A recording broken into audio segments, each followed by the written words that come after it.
Hello everybody and welcome back to my Tekkit tutorial. This is episode number 2 and today we're going to have a look at the wonderful world of engines, helping us get power to all of our machines that we're going to need throughout the rest of our game. Now before we get to actually having a look at the engines, there's a few things we need to make you aware of, and the first is each of these different gears that we need to build each of the different engines that we're going to have a look at. So gears are sort of an incremental build. So you'll start with the very basic gear, which is the wooden gear, which is made by just putting sticks in a circle.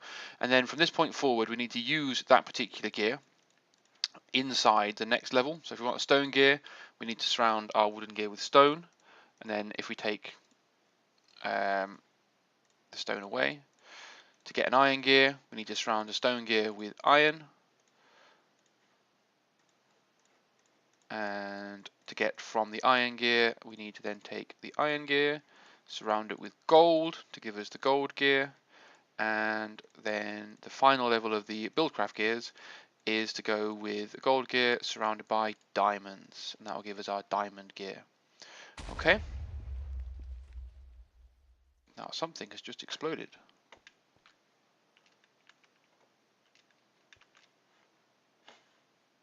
That was those engines over there. The problem we'll come to later on is that you don't need to, you should not leave certain things running. That's a problem with engines that I'm about to discuss with you. Outside of each of these engines, we have outside each of these gears we have some additional ones. So the tin gear, the copper gear, and the invar gear. So each of these start with a base of an iron block, and then surrounded by the tin to get a tin gear.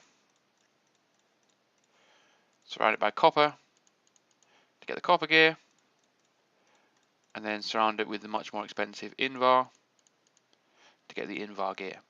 So those are our basic introduction to gears. The second thing we're going to need is a wrench. Now the wrench is iron and a stone gear. So the wrench is going to be extremely useful because if we ever have problems like this, apparently with it not working, when we have engines like we have here, let's say for example, when we have our Redstone engine, and this is the basicest engine in the game, and it is made up of a piston, some glass, 3 wooden planks, and some wooden gears. Now, I have some prepared earlier. There will be situations where you're going to want to have multiple things working together. Now, let's say we put a Redstone engine like this, and you'll see it automatically tries to link to the next engine rather than to the pipe that I wanted to link to. And a wrench allows you to, when you right-click, to change the orientation of the engine. So you can change it to the way that you want it to, and it will now function correctly. The purpose of the Redstone engine in the latest version of Tekkit is not to power anything. So this is a powered furnace, and in order to make it work, we need to give it power. But you'll see that the Redstone engine here doesn't do anything. This Redstone engine is not going to power this furnace. They don't function like that. They don't generate, effectively, they don't generate electricity. What the Redstone engines are designed to do is very simply to power pipes. So here we have a chest that contains loads of cobblestone, and here we have a chest that contains no cobblestone, and then we have some pipes between them. And we'll have a look at pipes probably in the next episode. But with my Redstone engine in place, I can put down a lever, turn on the Redstone engine, and it will start to function. And you'll see within the pipe, it will start to transfer the stone from this chest, it's counting down, across into this chest. Now it takes some time for this to warm up, so it will get faster and faster and faster, and therefore transfer many more items as it goes, but they're now appearing in this chest. So if you want to extract items from a chest using a pipe network, so it's very useful for automating things, that's where the Redstone engine comes into play. That's our very basic engine.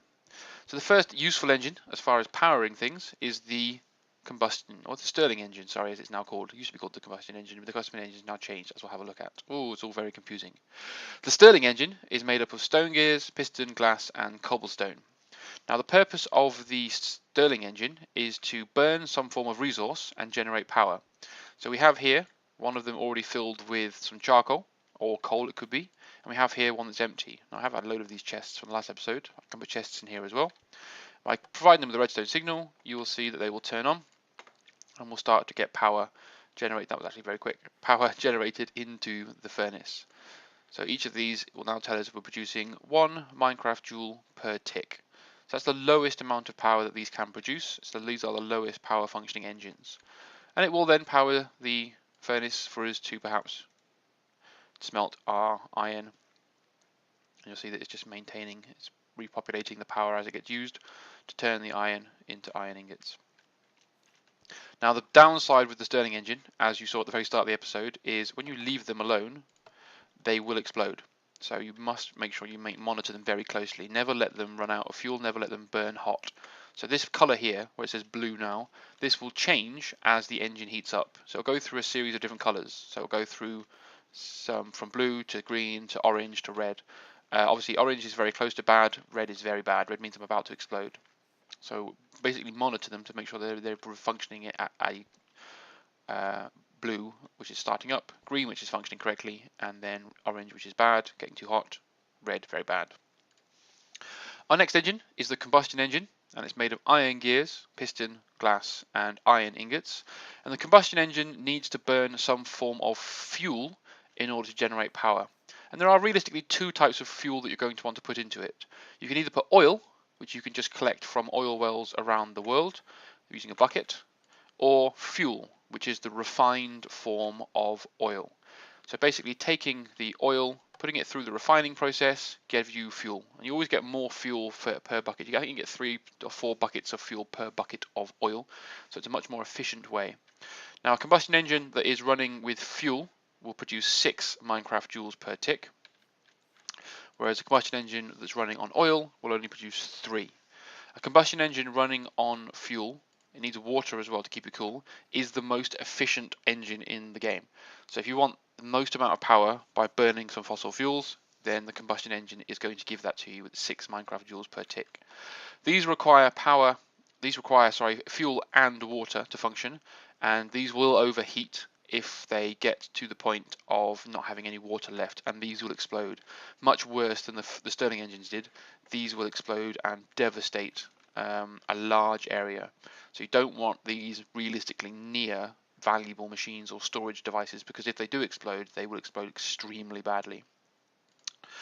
But it's doing nicely for now, so I'll turn them off just because I don't want to let them explode, and we'll move on to our next engine. So the next engine is the steam engine.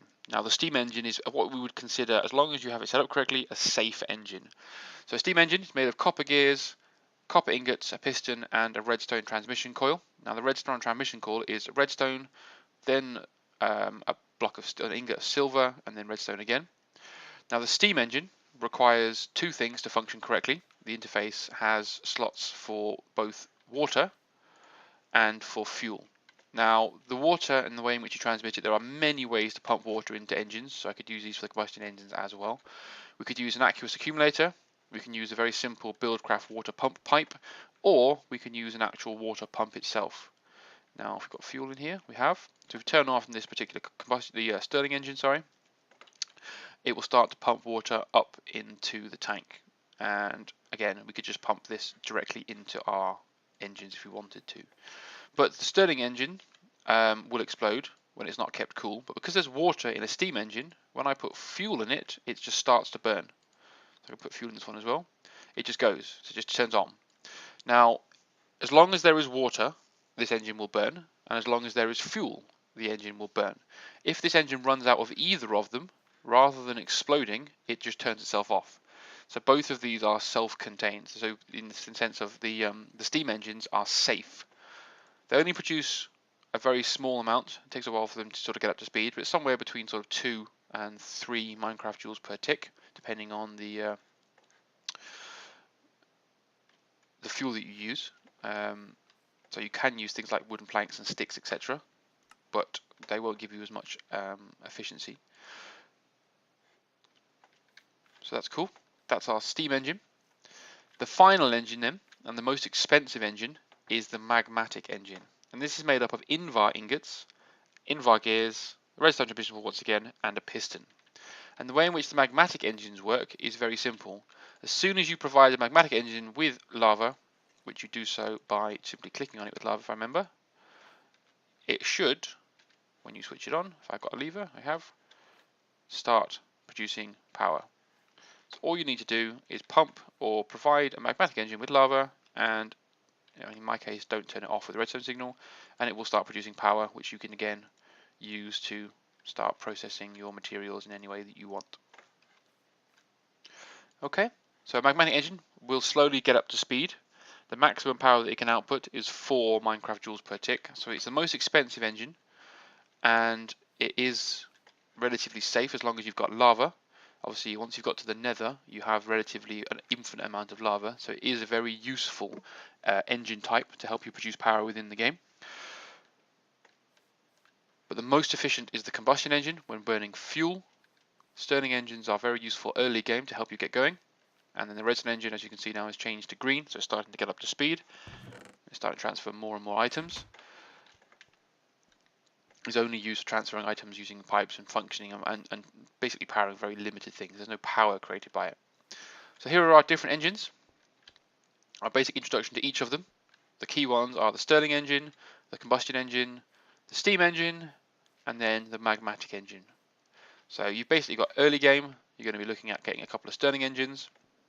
As soon as you found some oil, you can start with combustion engines, which will generate a bit more efficiently, and then you can get the refinery going to get you some fuel. And if you want to make sure you're putting your engines inside your base somewhere where they're going to be safe, so you want to use a safe engine, the steam engine is the perfect engine for that. And finally, if you find yourself with an abundance of lava, perhaps when you're working in the nether, then the magmatic engine is ideal because all it requires is just a supply of lava, and it will burn quite a lot or produce quite a lot of lava. So there you see 1800 Minecraft joules at 1 Minecraft joule per tick for 20,000 ticks. There's loads of fuel potential there. Well, I hope you enjoyed episode 2 of my tutorial. I am obviously going through the process of trying to introduce all different aspects of Tekkit to you, helping you understand how to move through the entire network. So I hope you've enjoyed, and I hope you enjoy the next episode that will come shortly when I decide which I want to focus on or what I want to focus on next. We'll start probably having a look at the pipes and how the pipes can help us transfer items as well as power. Alright guys, I hope you've enjoyed. Bye for now.